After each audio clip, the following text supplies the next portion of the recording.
और आज की दुनिया की सबसे बड़ी खबर आई ईरान से। यहां पर राष्ट्रपति इब्राहिम रईसी की मृत्यु हो गई। रईसी का हेलीकॉप्टर क्रैश हुआ और उस क्रैश में उनके समेत ईरान के विदेश मंत्री भी नहीं रहे। यह हेलीकॉप्टर ईरान और अजरबैजान बॉर्डर के पास क्रैश हुआ और इसका मलबा बरामद कर लिया गया है। क्रैश में हेलीकॉप्टर में मौजूद सभी 9 लोग नहीं बच पाए। इसके बाद ईरान में शोक का माहौल है। वहीं भारत में प्रधानमंत्री नरेंद्र मोदी ने ईरान के राष्ट्रपति इब्राहिम रईसी के निधन पर दुख जताया है। सोशल मीडिया पर प्रधानमंत्री ने लिखा कि रईसी के निधन से गहरा दुख और सदमा लगा है। भारत ईरान के द्विपक्षीय संबंधों को मजबूत करने में रईसी का योगदान हमेशा याद रखा जाएगा। ईरान की जनता और रईसी के परिवार के प्रति हार्दिक संवेदना। दुख की इस घड़ी में भारत ईरान के साथ खड़ा है। इस खबर पर ज्यादा बातचीत के लिए जी मीडिया संवाददाता अनुवेश रथ हमारे साथ है। अनुवेश, आज ईरान से बहुत बड़ी दुख भरी खबर सामने आई है। एक तो ईरान के लिए कितनी बड़ी क्षति है, क्योंकि भारत के साथ भी ईरान के रिश्ते काफी मधुर रहे हैं। खुद पीएम मोदी ने इस पर एक ट्वीट भी किया है। ईरान के लिए क्या मायने रखता है और अब आगे कौन उनकी कमान संभालेगा, इसको लेकर क्या जानकारी है? देखिए स्वाति, सबसे पहले कल जो ईरान के राष्ट्रपति थे, प्रेसिडेंट थे, वो एक इनॉग्रेशन के लिए गए थे। उस इनॉग्रेशन से लौटते वक्त जब वो वापस अपने कैपिटल, ईरान के कैपिटल वापस आ रहे थे, उस वक्त टेक ऑफ के लगभग 30 मिनट के बाद जो हेलीकॉप्टर था उसका ATC के साथ कंट्रोल खो गया था। उनके साथ कोई कांटेक्ट नहीं किया जा पा रहा था और ये बताया जा रहा है क्योंकि डेंस फॉग था और बारिश हो रही थी, इसके चलते एक हार्ड लैंडिंग हुई उस हेलीकॉप्टर की। उस हेलीकॉप्टर में अगर आप देखें तो ईरान के प्रेसिडेंट के साथ साथ उनके विदेश मंत्री भी उसमें मौजूद थे। उसके साथ साथ और क्रू, जिसमें उनके head of security, media personal लोग शामिल थे। और इस हार्ड लैंडिंग में टोटल 9 लोगों की जान गई है, जिसमें ईरान के जो राष्ट्रपति थे वो भी शामिल हैं।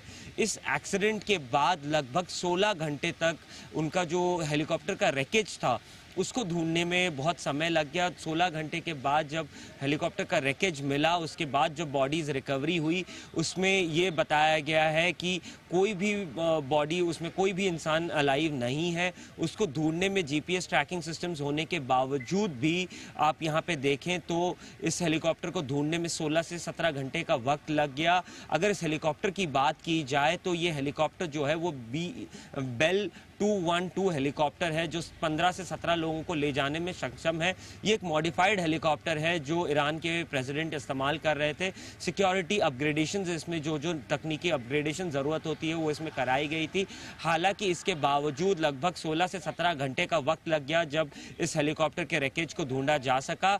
अभी हाल ही में ये खबर मिली है कि उनका जो बॉडी है वो मिल गई है। उनके जो लास्ट राइट्स हैं वो परफॉर्म किए जाएंगे और उसी के बाद ये क्लियर हो पाएगा कि अगले राष्ट्रपति ईरान के कौन बनेंगे। और इसी के साथ साथ अगर यहाँ पे देखें तो प्रधानमंत्री ने ईरान को लेके, ईरान के राष्ट्रपति को लेके 2 ट्वीट्स किए। कल शाम को एक प्रधानमंत्री मोदी का एक ट्वीट आया जिसमें उन्होंने अपनी कंसर्न जाहिर की कि जिस तरीके से ईरान के राष्ट्रपति का हेलीकॉप्टर खो गया है फॉग के अंदर, वहाँ पे हार्ड लैंडिंग की खबरें आ रही थी शुरुआत में, उसको लेके प्रधानमंत्री ने एक ट्वीट किया था। उसके बाद आज अगर देखें, जब ये न्यूज़ कंफर्म हो गई कि ईरान के जो राष्ट्रपति हिज एक्सेलेंसी आमिरी नहीं रहे, उसके बाद भी प्रधानमंत्री ने दुख जताते हुए, उनकी फैमिली को संवेदना जताते हुए, ईरान के लिए संवेदना जताते हुए एक और ट्वीट किया। अगर आप देखें तो प्रधानमंत्री मोदी और आमिरी की रिलेशन जो है वो काफ़ी अच्छी रही है। इसी के दौरान हमने चाबहार पोर्ट भी ईरान में एक बनाया था, जो स्ट्रैटेजिकली हमारे डिफेंस फोर्सेस के लिए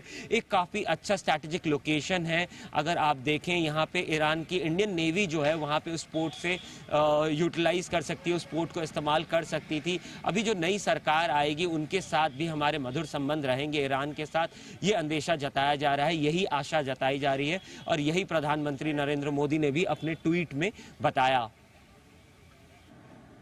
जी, बहुत धन्यवाद करेंगे अनुवेश इस तमाम जानकारी और बातचीत के लिए।